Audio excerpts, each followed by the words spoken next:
Lo profundizamos en una entrevista en vivo. Y a esta hora se encuentra con nosotros el doctor Enrique Santos. Él es investigador, catedrático universitario, fue presidente del Consejo de Educación Superior.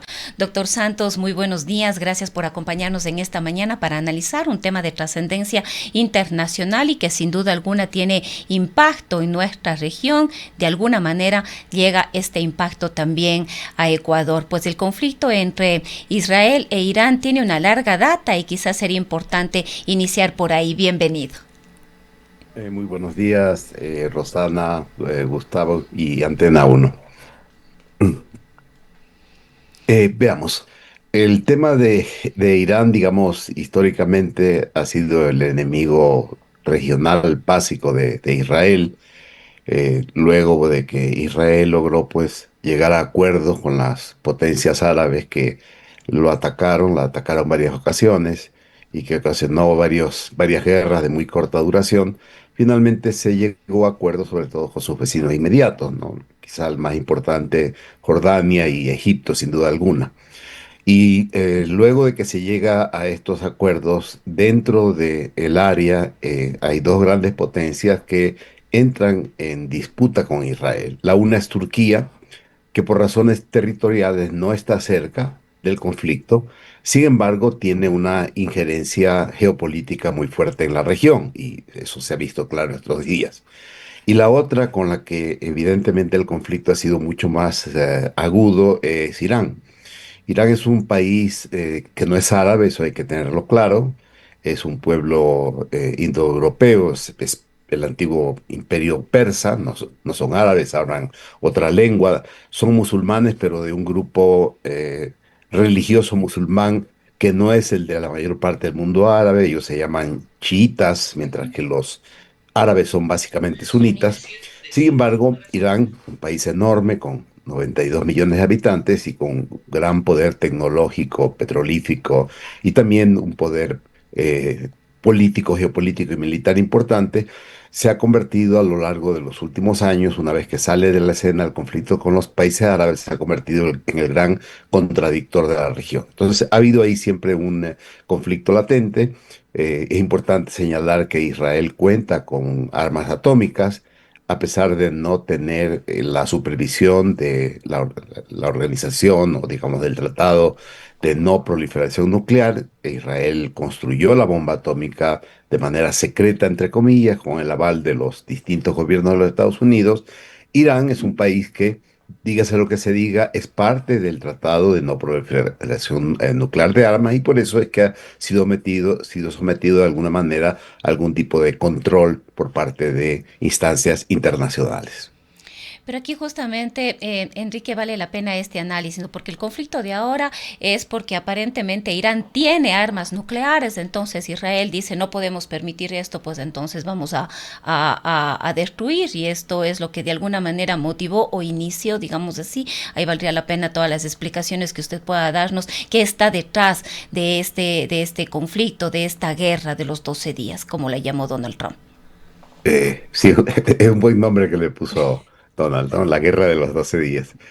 Eh, yo diría que el problema más fundamental tiene que ver con, desde la perspectiva de Israel, voy a tratar de ponerme en los zapatos de Israel, tiene que ver con lo que ellos llaman su supervivencia existencial. Ellos temen que si Irán se dota de una arma atómica o tiene la capacidad de crear bombas atómicas, eso pondría en riesgo la existencia de la República, digamos, del Estado israelí, visto que el Estado israelí ha sido siempre objeto de críticas del Estado iraní y que varios gobiernos iraníes han desconocido inclusive el derecho de Israel para existir como nación y existir como Estado. Es decir, se basa en un temor, perdón, que desde la perspectiva del propio Israel tendría algún sentido. Sin embargo, los hechos, los datos que tenemos, no dan cuenta de que Irán cuente efectivamente con una bomba atómica. La información que se tiene es que los niveles de desarrollo, los niveles de enriquecimiento del uranio, que es el concepto que se utiliza aquí, un mayor grado de pureza del uranio, para lo cual se utilizan unas máquinas llamadas centrifugadoras, es lo que permite a un país acercarse o no a una bomba atómica, pero ese indicador del nivel de enriquecimiento del uranio es un poquito ambiguo porque también se necesita enriquecer el uranio a altos niveles para generar una mayor capacidad de uso de la energía nuclear como fuente de consumo humano, es decir, para Ujú, generación de energético. electricidad, básicamente. Los niveles em, de enriquecimiento del uranio se acercan ciertamente a ese famoso 90%, que es el que se necesita, 90% de enriquecimiento para tener un arma nuclear. Pero si ustedes ven cualquier país de Europa que tenga que tenga plantas nucleares no para uso militar, también tienen ese nivel de enriquecimiento. Hay un seguimiento que lo hace una entidad, ¿no es cierto?, específica, que se dedica a hacer el seguimiento del uso de la energía nuclear en todo el mundo, que está asociado al Tratado de No Proliferación, y esta institución nunca ha detectado que hubiese realmente el riesgo inmediato de tener armas nucleares por ese país. Entonces yo creo que más se basa en el temor de que Ujú. podrían tener que en el hecho real de que Irán tenga, primera cosa. Pero aquí, doctor Santos, hay también una situación, ¿no? Es decir, bueno, Israel, yo sí puedo tener, pero el resto no. Estados Unidos dice, yo sí puedo Claro. tener, pero el resto no. Entonces, como el resto no puede tener, entonces armo estos conflictos bélicos que tienen lamentablemente consecuencias terribles. Ahora, el tema, bueno, estábamos hablando del uso de la energía nuclear. Es Ujú, decir, yo creo que Israel es consciente de que Irán está a mucho tiempo, si se propusiera tener armas nucleares, está a mucho tiempo de tener ya un arma nuclear. El uso que él ha estado dando a sus plantas es más bien, evidentemente, para la creación de energía de uso humano, no de uso militar. Pero yo creo que esto tiene que inscribirse en el contexto del tema de Gaza y del tema de Netanyahu. Netanyahu estaba bastante desgastado antes del conflicto con Irán, la oposición interna se estaba reactivando. Los números de Gaza al día de hoy, ya no hablamos de 56.000 muertos, sino que ahora las estimaciones, porque se ha perdido mucho de transparencia en los datos, hablan de cerca de 80.000 muertos, entre 70 y 80.000 muertos. Se vuelve cada vez más difícil tener información directa y fiable de campo. Eh, Se estaba, digamos, agudizando el conflicto y me parece que una manera de desviarle el foco de atención hacia el debilitamiento de Netanyahu fue reactivar el fantasma de Irán. Yo pienso que esto fue un error de cálculo de Israel. Me había pronunciado aquí en el programa varias veces, ¿no? Y quizás subestimé a Israel, no a tanto Estados Unidos, sino a Israel, en términos de que no veía la posibilidad de un conflicto de gran escala dentro de la región. Y todavía tengo dudas de que se pueda dar. Sin embargo, Israel es, como se dice popularmente, un chimpancé con navaja. ¿No? Es decir, empieza acciones que ellos mismos no están claros de cómo la van a finalizar. Yo creo que ellos subestimaron la capacidad de Irán para responder militarmente. Creyeron que Estados Unidos inmediata y automáticamente se iba a someter a sus políticas de hecho consumado, que es lo que ha hecho siempre Israel. Y cuando Irán empezó a responder, bastó con que un 10% de los misiles que enviaban evadan el famoso domo de hierro. Bastó con que solo un 10% de los misiles y drones lo evadan para que se ponga en riesgo toda la infraestructura civil, inclusive los sistemas de seguridad de Israel.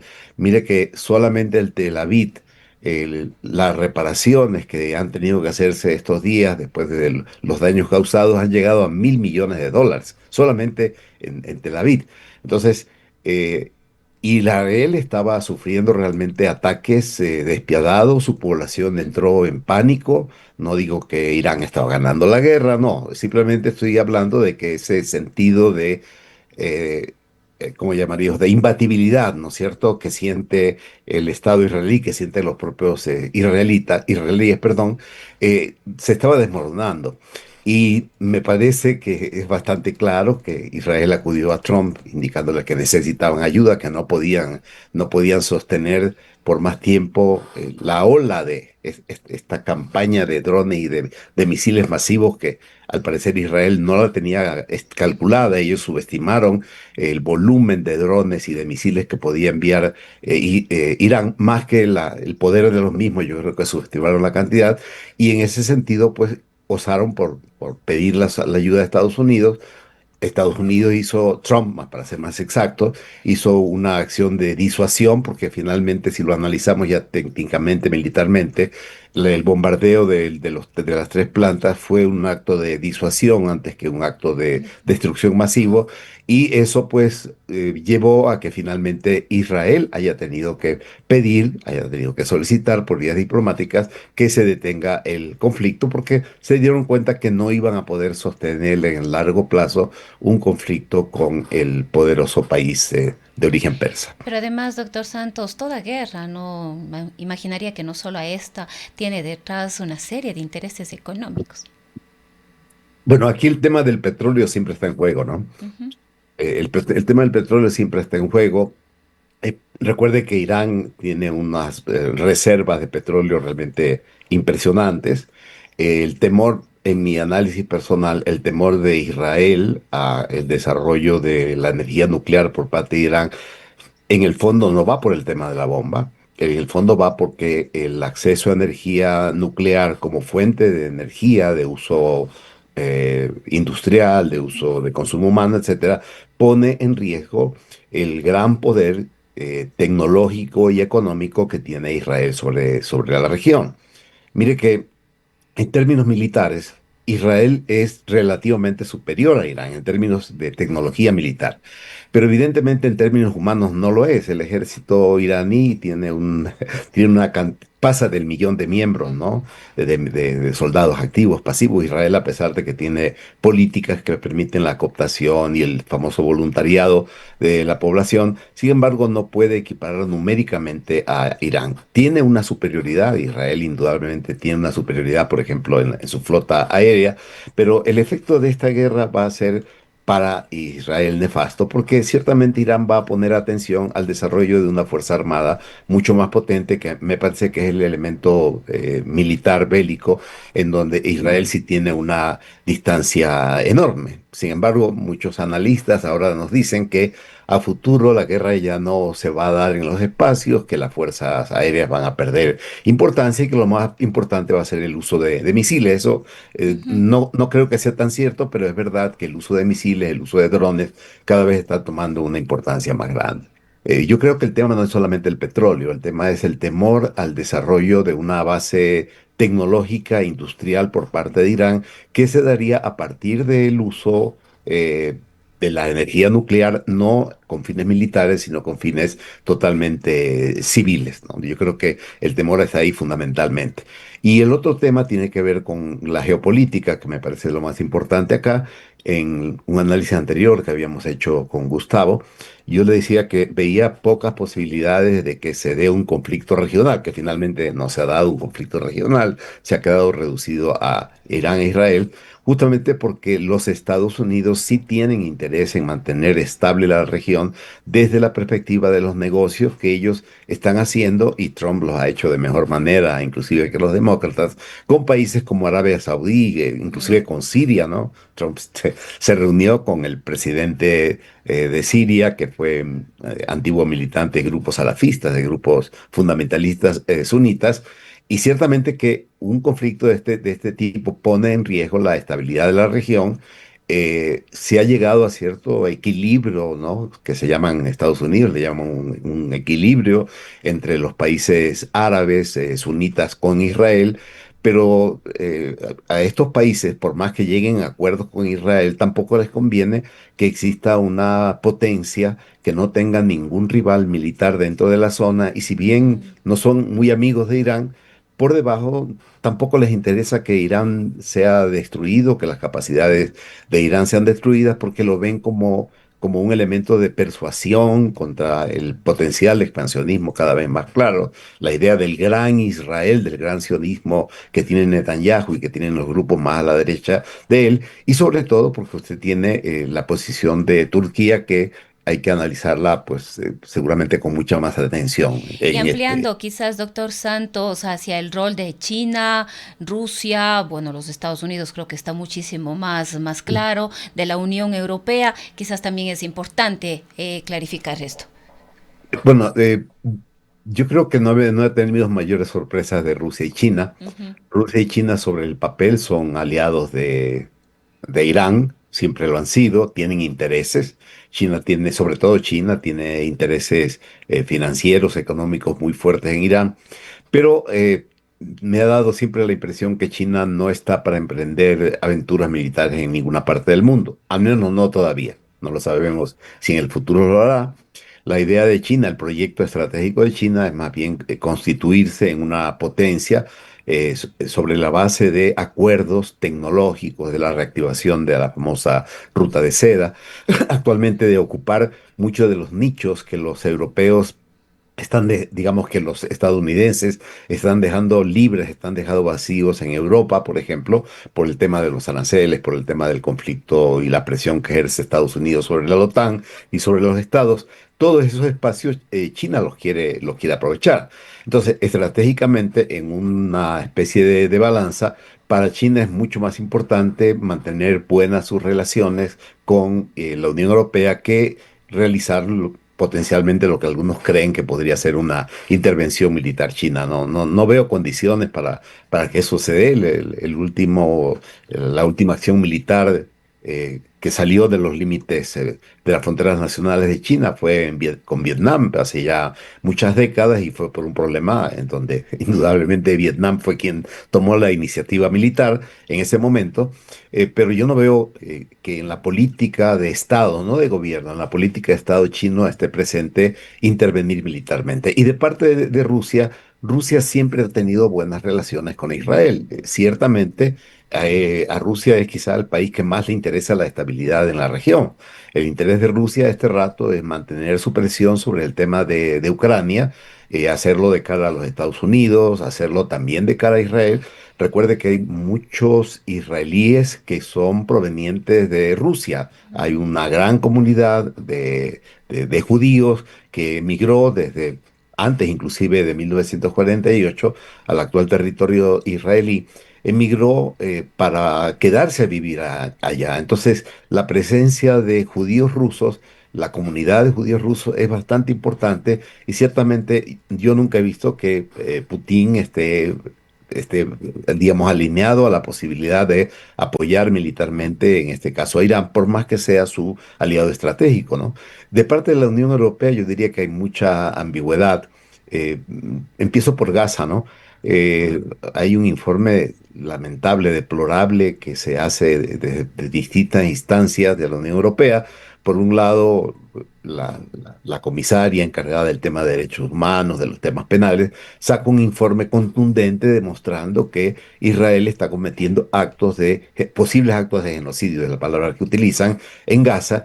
Y más tarde, Úrsula, la alemana, ¿no es cierto?, von Leyen, ella dice que, bueno, sí hay evidencias, pero que realmente no es el momento para tomar Ujú. acciones contra Israel. Entonces, también hay un juego interno dentro de la Unión Europea con países mucho más radicales en el tema palestino, como España, indudablemente, pero me da la impresión que la mayoría de los países van a apostar a llamar a lo que han estado haciendo todos estos bloques, ¿no? Llamamiento a la tregua, pero en caso de que se desate un conflicto que, insisto, yo creo que es muy difícil que se desate a nivel regional. Sí es posible, yo creo que lo subestimé, sí es posible que se vuelvan a desatar conflictos entre Israel e Irán, eso sí es posible, con la intervención de los Estados Unidos, pero no veo que las demás potencias se involucren militarmente, estoy hablando, en esta región, ¿no? Teherán tiene acuerdos también con la Unión Europea, financieros, económicos, tecnológicos, con esto que estamos hablando de que seguramente Irán va a ponerle mucha atención al desarrollo de sus fuerzas, de su fuerza aérea, que no la tiene. Y yo creo que los acuerdos militares, los acuerdos de compras militares con los países europeos más bien se van a fortalecer. Entonces, como esto es un tema de negocios a la larga, creo que la Unión Europea o los grandes empresarios, los grandes poderes ocultos detrás de los distintos gobiernos de Europa, están interesados en que se mantenga esto que se llama una especie de paz, de tregua, ¿no? Una tregua Ujú. prolongada, inestable, que cualquier rato se puede romper.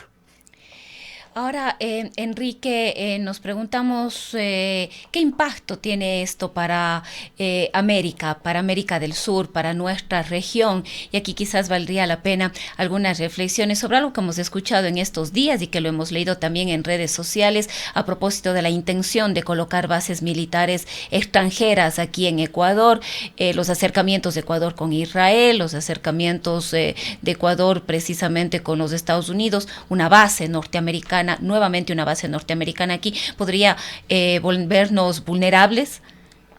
Bueno, ahí hay dos puntos. Primero quiero señalar un antecedente, ¿no?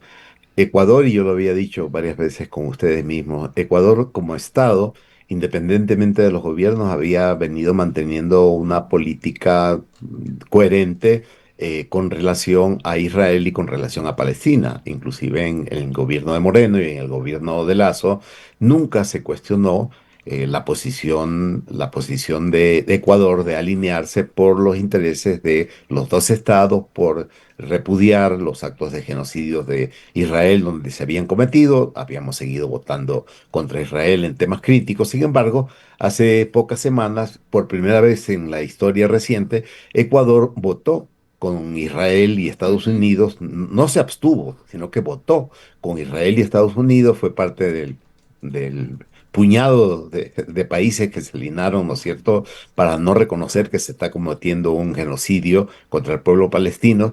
Y eso sí hay que preocuparse porque implica un cambio de una política de Estado. Es decir, no estamos hablando de que únicamente el presidente Noboa lo ha dicho abiertamente. Él defiende el sionismo. Él cree que Israel es el pueblo, el gran pueblo de Dios, que tiene derecho al territorio. Es decir, su alineamiento con Israel es claramente ideológico, ¿no? Es de este tipo de extraño cristianismo sionista que ahora se ha puesto de moda en nuestros países, no solamente dentro del mundo protestante, sino también dentro del mundo católico, dentro de algunos sectores católicos. eh, lo ha hecho públicamente, pero ahora no solo ha sido él como presidente quien ha expresado sus simpatías por Israel, sino que ha sido el Estado el que está cambiando, o sea, Cancillería la que está modificando sus posiciones, de igual manera que lo está haciendo Argentina, para decirlo de alguna forma. O sea, este signo de los tiempos es peligroso porque en aras de convertirse en el gran aliado de Trump, ¿no es cierto? Ujú. Perdón por la palabra fuerte, se intenta mostrarse como servir a Trump en condiciones en que Ecuador no va a ganar absolutamente nada. Para Estados Unidos está claro que lo que ya ocurría con Biden en el anterior gobierno. América Latina es más que nunca un patio trasero, y no un patio trasero en términos de tratarnos con desprecio, sino que realmente los intereses financieros y geopolíticos de los Estados Unidos no están en América Latina, hoy más que nunca. Están en Ucrania, están en Europa, están en Asia. Las grandes disputas son con México, con Canadá. Nosotros somos realmente insignificantes, ¿no? Entonces yo creo que los actos de servilismo que lamentablemente está incurriendo el actual gobierno con respecto a este tema en que deberíamos guardar distancias, sí nos deben llevar a pensar y no subestimar la posibilidad que por quedar bien con el gran patrón, ¿no es cierto?, se acepten finalmente la instalación de bases militares, no con los fines originales que se están proponiendo, que es para combatir supuestamente al narcotráfico, sino para convertirlo en una instancia de incidencia geopolítica regional, simbólica, porque no creo que lo que haga una base del Ecuador tenga incidencia en la guerra del Medio Oriente, Ujú. pero simbólicamente Ujú. es muy potente, ¿no? Me Pesa. parece muy potente. Bien, queremos agradecerle, doctor Santos, por habernos acompañado esta mañana. A ustedes, un gusto estar con ustedes. Gracias, Rosalba. Ha sido el doctor Enrique Santos, es investigador, catedrático universitario por muchísimos años, fue presidente del Consejo de Educación Superior. Son las 8 de la mañana con 28 minutos. Rodéate de todo lo que te llena en la vida.